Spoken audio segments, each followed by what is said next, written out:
Okay mga chong, ito yung difference niya. Ito yung 335 sa stock. Diba? Halos wala rin naman pinagkaiba. Konti lang, half inch sa 335. Ayan. Okay. Tignan nyo. Oh. Okay, konti lang diferensya nung angat nung yan yung stock. Oh. Diba? Oh. Oh, halos walang pinagkaiba. Konti lang sa height. Yan.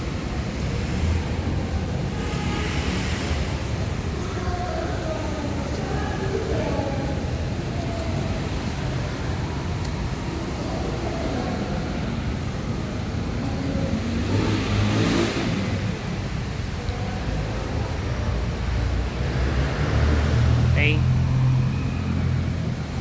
Sa mga nagbabalak magpalit ng shock na 335mm, yan yung difference.